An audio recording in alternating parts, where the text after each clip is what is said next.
السلام علیکم ورحمۃ اللہ وبرکاتہ۔ حدیث نمبر 81۔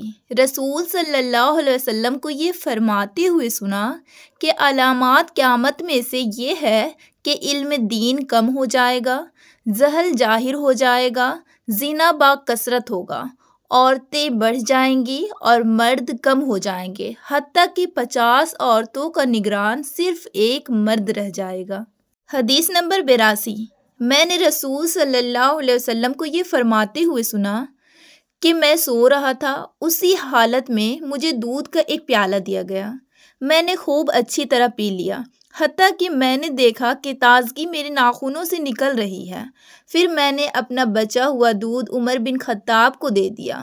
صحابہ رضی اللہ عنہ نے پوچھا، آپ نے اس کی کیا تعبیر لی؟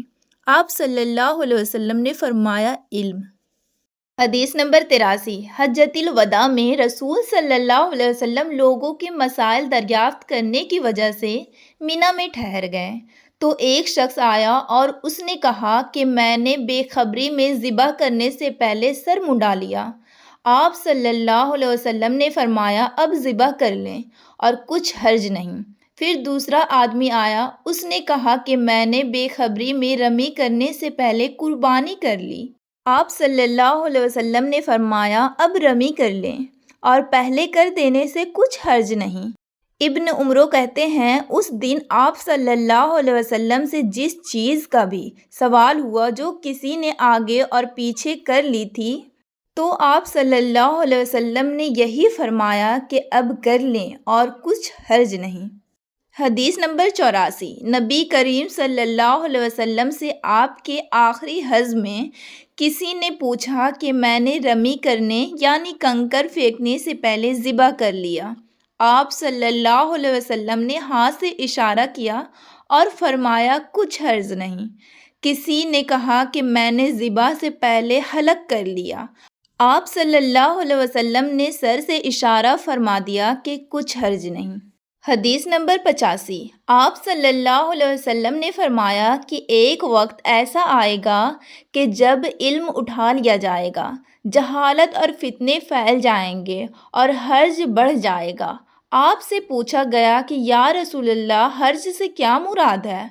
آپ صلی اللہ علیہ وسلم نے اپنے ہاتھ کو حرکت دے کر فرمایا، اس طرح گویا آپ صلی اللہ علیہ وسلم نے اس سے قتل مراد لیا۔ حدیث نمبر 86۔ میں عائشہ رضی اللہ عنہا کے پاس آئی، وہ نماز پڑھ رہی تھی۔ میں نے کہا کہ لوگوں کا کیا حال ہے؟ تو انہوں نے آسمان کی طرف اشارہ کیا، یعنی سورج کو گہن لگا ہے۔ اتنے میں لوگ نماز کے لیے کھڑے ہو گئے۔ عائشہ رضی اللہ عنہا نے کہا، اللہ پاک ہے۔ میں نے کہا، کیا یہ گہن کوئی خاص نشانی ہے؟ انہوں نے سر سے اشارہ کیا، یعنی ہاں۔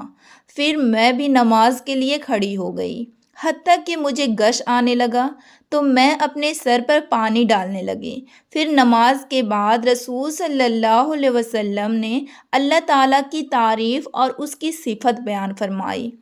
پھر فرمایا، جو چیز مجھے پہلے دکھلائی نہیں گئی تھی، آج وہ سب اس جگہ میں نے دیکھ لی، یہاں تک کہ جنت اور دوزخ کو بھی دیکھ لیا، اور مجھ پر یہ وحی کی گئی کہ تم اپنی قبروں میں آزمائے جاؤ گے۔ مثل یا قرب کا کون سا لفظ؟ اسما نے فرمایا، میں نہیں جانتی۔ فاطمہ کہتی ہے، یعنی فتنہ دجال کی طرح آزمائے جاؤ گے۔ کہا جائے گا قبر کے اندر کہ تم اس آدمی کے بارے میں کیا جانتے ہو؟ تو جو صاحب ایمان، صاحب یقین ہوگا۔ کون سا لفظ؟ فرمایا، اسما رضی اللہ عنہا، مجھے یاد نہیں۔ وہ کہے گا، وہ محمد اللہ کے رسول صلی اللہ علیہ وسلم ہیں جو ہمارے پاس اللہ کی ہدایت اور دلیل لے کر آئے، تو ہم نے ان کو قبول کر لیا اور ان کی پیروی کی، اور محمد صلی اللہ علیہ وسلم ہیں۔ 3 بار اسی طرح کہے گا، پھر اس سے کہہ دیا جائے گا کہ آرام سے سو جا، بے شک ہم نے جان لیا کہ تو محمد صلی اللہ علیہ وسلم پر یقین رکھتا تھا۔ اور بہرحال منافق یا شکی آدمی، میں نہیں جانتی کہ ان میں سے کون سا لفظ اسما رضی اللہ عنہا نے کہا، تو وہ منافق یا شکی آدمی کہے گا کہ جو لوگوں کو میں نے کہتے سنا، میں نے بھی وہی کہہ دیا، باقی میں کچھ نہیں جانتا۔ حدیث نمبر 87۔ ابن عباس رضی اللہ عنہ کہا کہ قبیلہ عبد القیس کا وفد رسول صلی اللہ علیہ وسلم کی خدمت میں آیا۔ آپ صلی اللہ علیہ وسلم نے دریافت فرمایا کہ کون سا وفد ہے یا یہ کون لوگ ہیں؟ انہوں نے کہا کہ ربیہ خاندان کے لوگ ہیں۔ آپ صلی اللہ علیہ وسلم نے فرمایا کہ مبارک ہو قوم کو آنا، یا مبارک ہو اس وفد کو جو کبھی نہ رسوا ہو نہ شرمندہ ہو۔ اس کے بعد انہوں نے عرض کیا کہ ہم ایک دور دراز کونے سے آپ صلی اللہ علیہ وسلم کے پاس آئے ہیں، اور ہمارے اور آپ کے درمیان کفار مضر کا یہ قبیلہ پڑتا ہے۔ اس کے خوف کی وجہ سے ہم حرمت والے مہینوں کے علاوہ اور ایام میں نہیں آ سکے، اس لیے ہمیں کوئی ایسی قطعی بات بتا دیجیے کہ جس کی ہم اپنے پیچھے رہ جانے والے لوگوں کو خبر دے دیں، اور اس کی وجہ سے ہم جنت میں داخل ہو سکیں۔ تو آپ صلی اللہ علیہ وسلم نے انہیں 4 باتوں کا حکم دیا اور 4 سے روک لیا۔ اول انہیں حکم دیا کہ ایک اللہ پر ایمان لائیں۔ پھر فرمایا کہ کیا تم جانتے ہو کہ اللہ پر ایمان لانے کا کیا مطلب ہے؟ انہوں نے عرض کیا، اللہ اور اس کا رسول زیادہ جانتے ہیں۔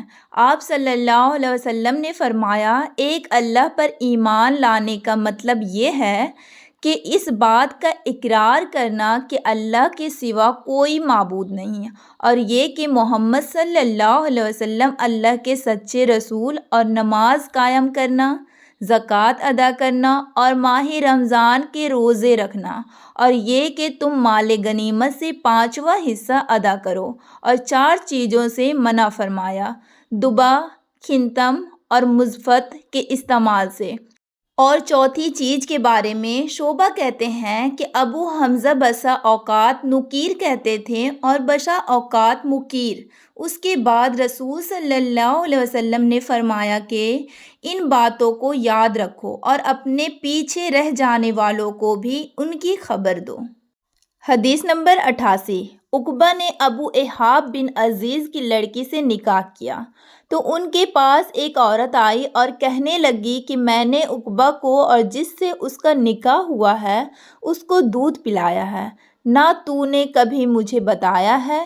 یہ سن کر عقبہ نے کہا، مجھے نہیں معلوم کہ تو نے مجھے دودھ پلایا ہے اور نہ تو نے کبھی مجھے بتایا ہے۔ تب عقبہ سوار ہو کر رسول صلی اللہ علیہ وسلم کی خدمت میں مدینہ منورہ حاضر ہوئے اور آپ سے اس کے متعلق دریافت کیا، تو آپ صلی اللہ علیہ وسلم نے فرمایا، کس طرح تم اس لڑکی سے رشتہ رکھو گے؟ حالانکہ اس کے متعلق یہ کہا گیا۔ تب عقبہ بن حارث نے اس لڑکی کو چھوڑ دیا اور اس نے دوسرا خاوند کر لیا۔ حدیث نمبر 89۔ حضرت عمر سے روایت ہے کہ میں اور میرا ایک انصاری پڑوسی دونوں اطراف مدینے کے ایک گاؤں بنی امیہ بن زید میں رہتے تھے، جو مدینہ کے پورب کی طرف بلند گاؤں میں سے ہیں۔ ہم دونوں باری باری نبی کریم صلی اللہ علیہ وسلم کی خدمت شریف میں حاضر ہوا کرتے تھے۔ ایک دن وہ آتا، ایک دن میں آتا۔ جس دن میں آتا اس دن کی وحی کی اور رسول صلی اللہ علیہ وسلم کی فرمودہ دیگر باتوں کی اس کو خبر دے دیتا تھا، اور جب وہ آتا تھا تو وہ بھی اسی طرح کرتا تھا۔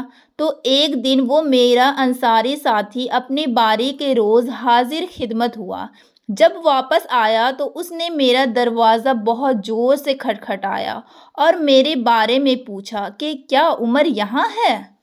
میں گھبرا کر اس کے پاس آیا اور کہنے لگا کہ ایک بڑا معاملہ پیش آ گیا ہے، یعنی رسول صلی اللہ علیہ وسلم نے اپنی بیویوں کو طلاق دے دیا ہے۔ پھر میں اپنی بیٹی حفصہ کے پاس گیا، وہ رو رہی تھی۔ میں نے پوچھا، کیا تمہیں رسول صلی اللہ علیہ وسلم نے طلاق دے دیا؟ وہ کہنے لگی، میں نہیں جانتی۔ پھر میں نبی کریم صلی اللہ علیہ وسلم کی خدمت میں حاضر ہوا۔ میں نے کھڑے کھڑے کہا کہ کیا آپ صلی اللہ علیہ وسلم نے اپنی بیویوں کو طلاق دے دی ہے؟ آپ صلی اللہ علیہ وسلم نے فرمایا نہیں، یہ افواہ غلط ہے۔ تب میں نے تعجب سے کہا، اللہ اکبر، اللہ بہت بڑا ہے۔ حدیث نمبر 90۔ ایک شخص حزم بن ابی کعب نے رسول صلی اللہ علیہ وسلم کی خدمت میں آ کر عرض کیا، یا رسول اللہ، فلاں شخص معاذ بن جبل لمبی نماز پڑھاتا ہے، اس لیے میں جماعت کی نماز میں شریک نہیں ہو سکتا، کیونکہ میں دن بھر اونٹ چرانے کی وجہ سے رات کو تھک کر چکنا چور ہو جاتا ہوں اور طویل قرات سننے کی طاقت نہیں رکھتا۔ ابو مسعود راوی کہتے ہیں کہ اس دن سے زیادہ میں نے کبھی رسول صلی اللہ علیہ وسلم کو وعظ کے دوران اتنا غضبناک نہیں دیکھا۔ آپ صلی اللہ علیہ وسلم نے فرمایا، اے لوگوں، تم ایسی شدت اختیار کر کے لوگوں کو دین سے نفرت دلانے لگے ہو۔ سن لو، جو شخص لوگوں کو نماز پڑھائے تو وہ ہلکی پڑھائے، کیونکہ ان میں بیمار، کمزور اور حاجت والے سبھی قسم کے لوگ رہتے ہیں۔